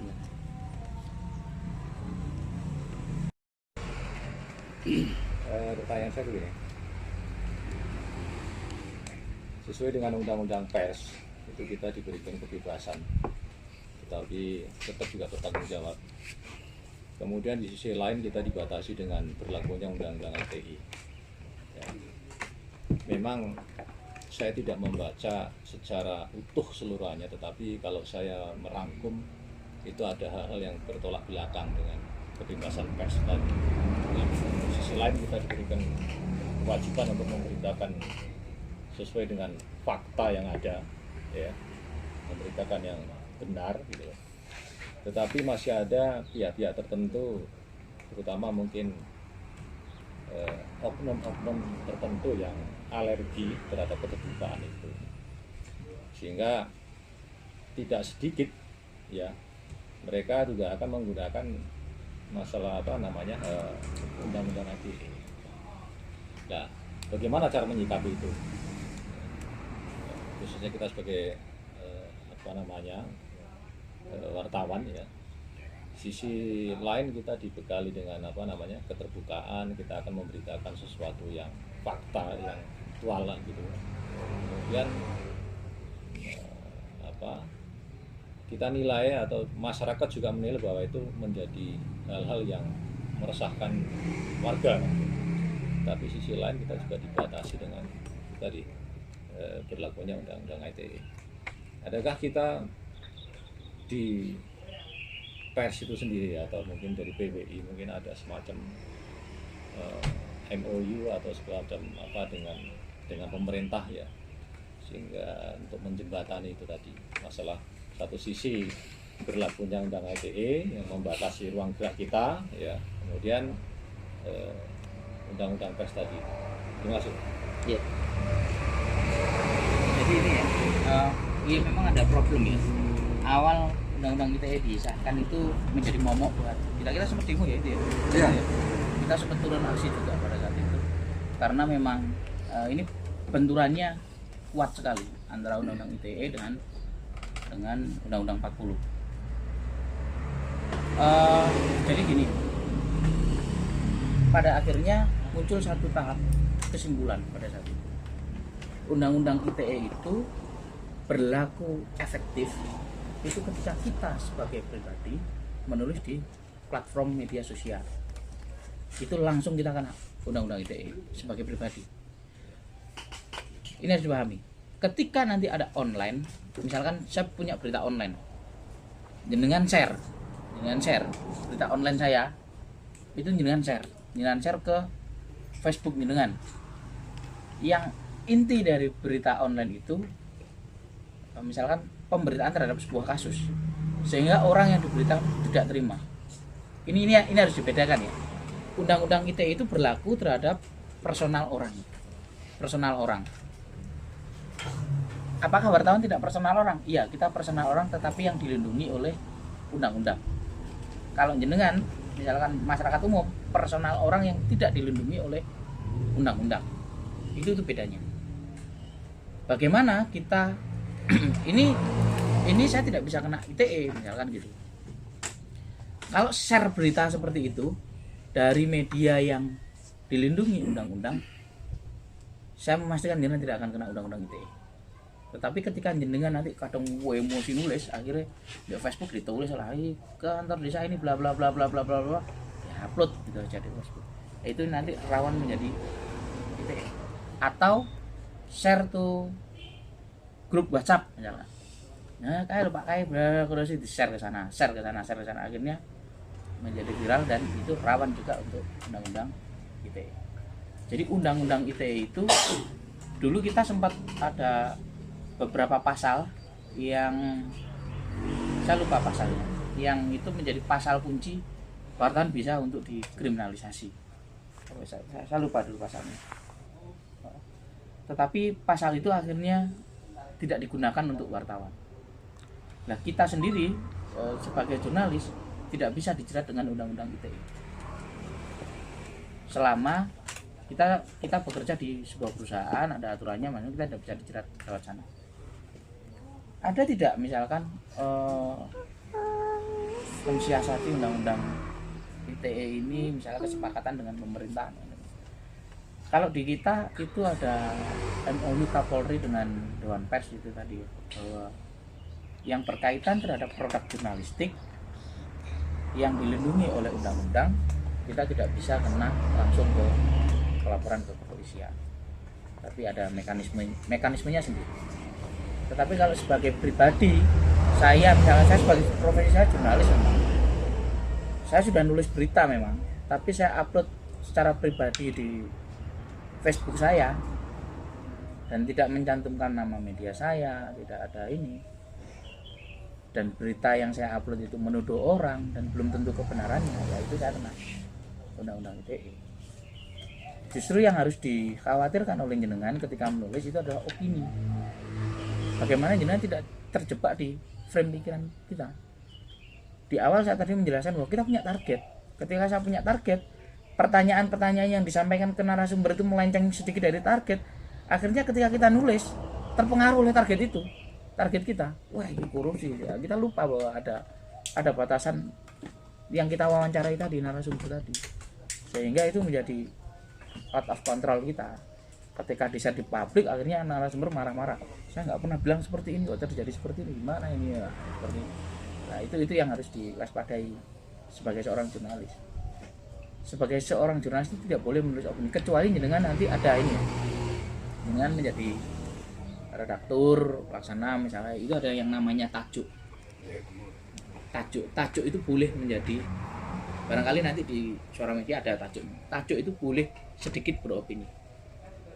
Tajuk. Jadi bagaimana jenengan menulis tajuk itu nanti misalkan kayak era hari ini, misalkan pandemi Covid, bla bla bla, bantuan yang tidak sampai, bla bla bla, itu boleh agak dalam dan beropini, karena itu tajuk.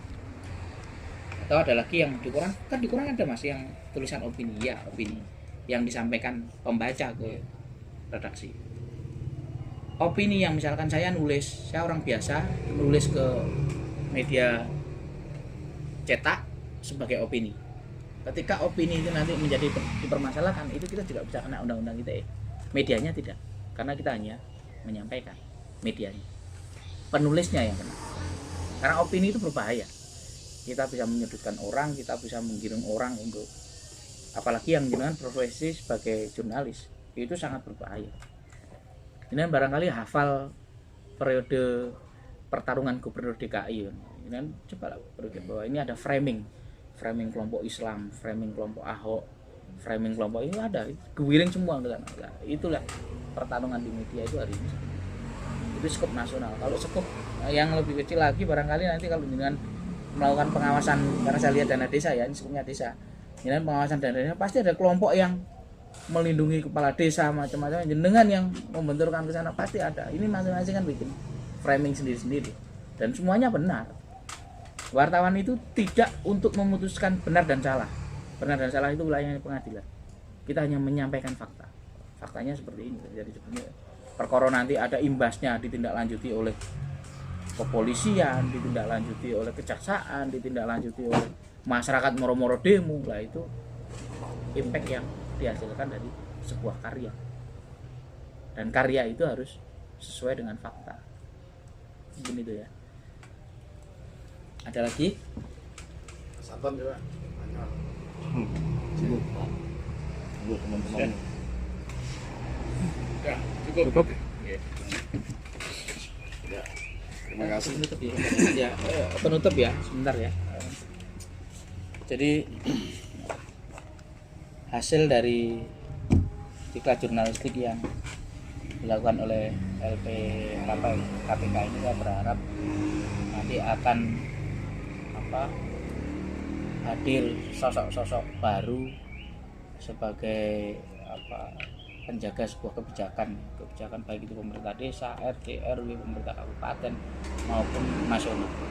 Saya berharap bahwa kalau di dalamnya nanti ada lembaga, ada media yang diproduk oleh LPKPK, saya berharap bahwa kaidah-kaidah jurnalistik itu harus dipenuhi, teknik wawancara harus dipenuhi. Yang paling kunci itu adalah gunakan idealis.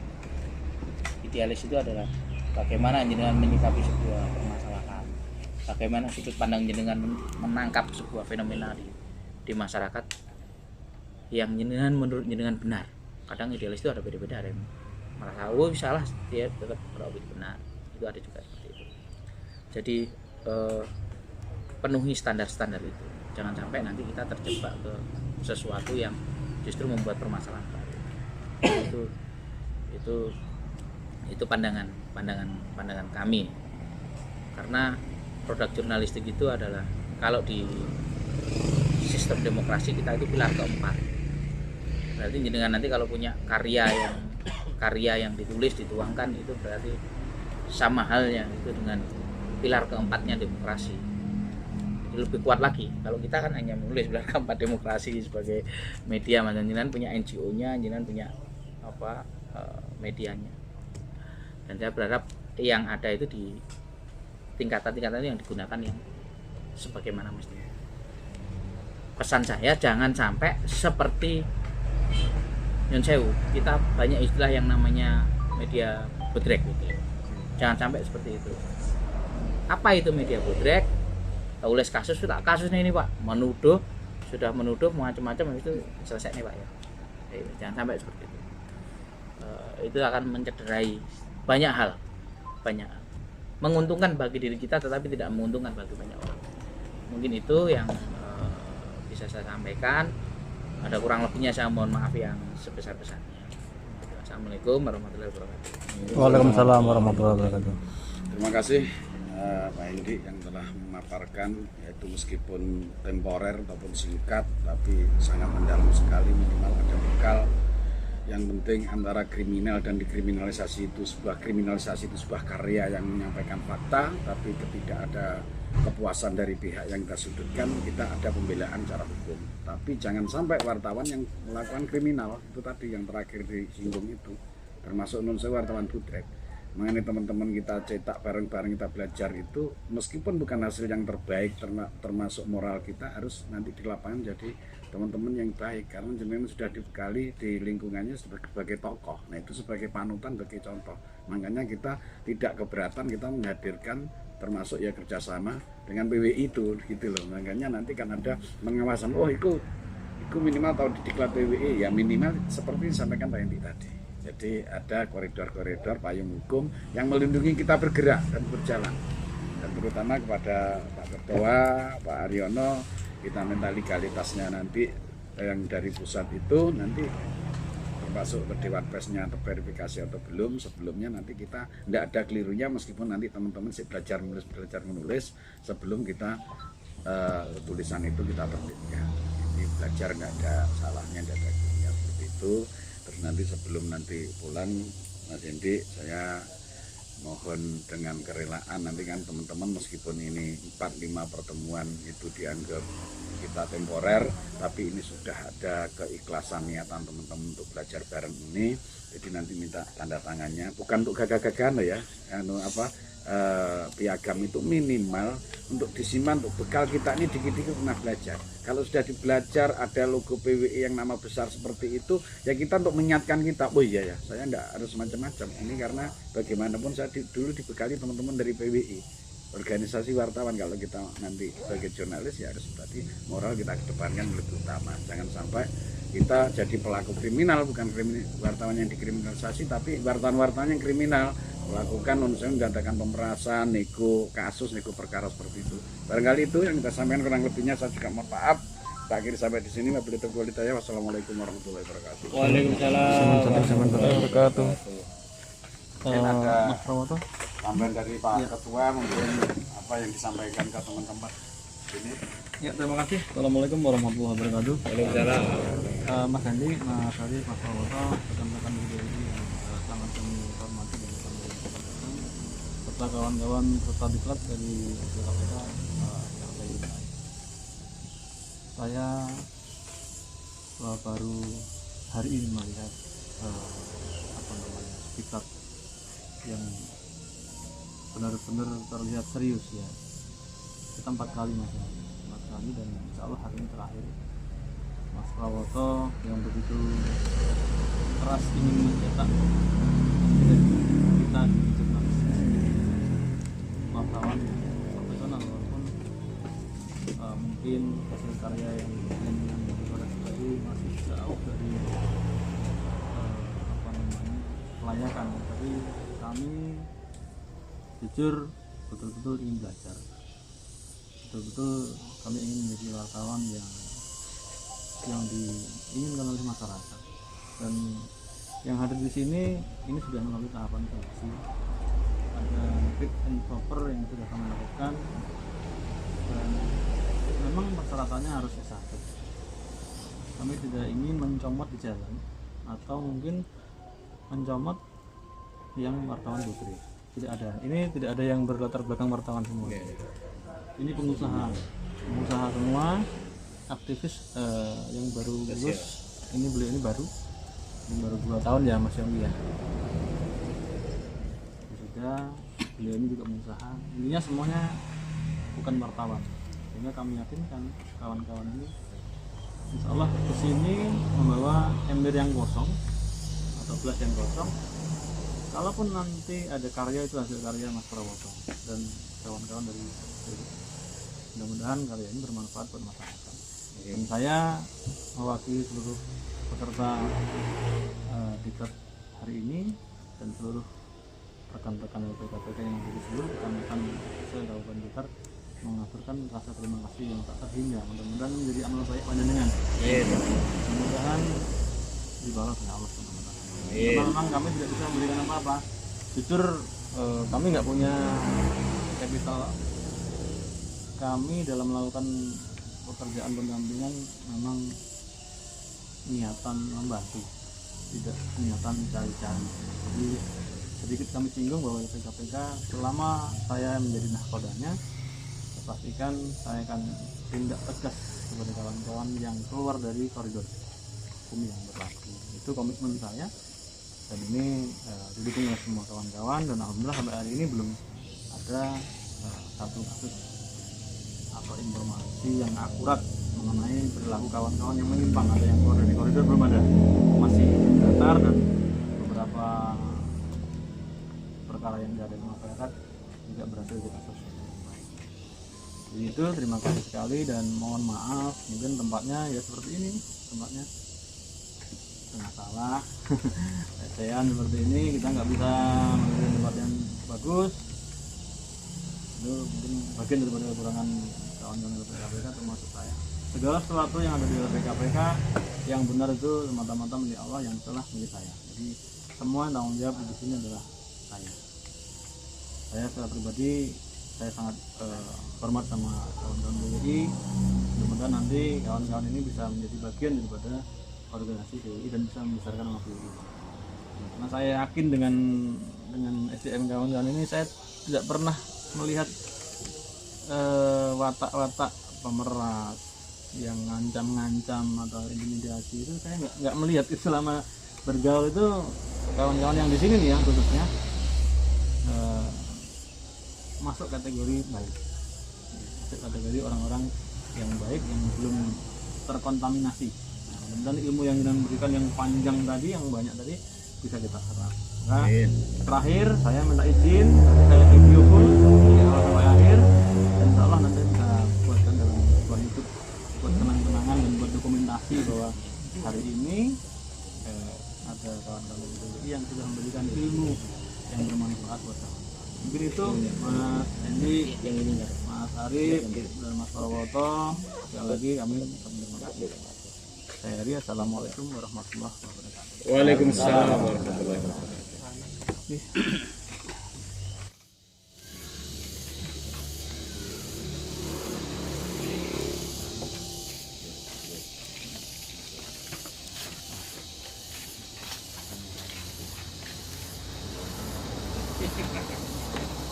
Terima kasih banyak. Mungkin ada simbolis penyerahan satu orang, Pak Makno mungkin di sini Pak. Oh iya. Ini masih dengan Mas. Sini Pak, sini Pak, sini Pak. Sini. Ya. Diperlihatkan. Ingatkan nanti. Keselamatan baca. Resmi. Sampai. Kok belum terasa?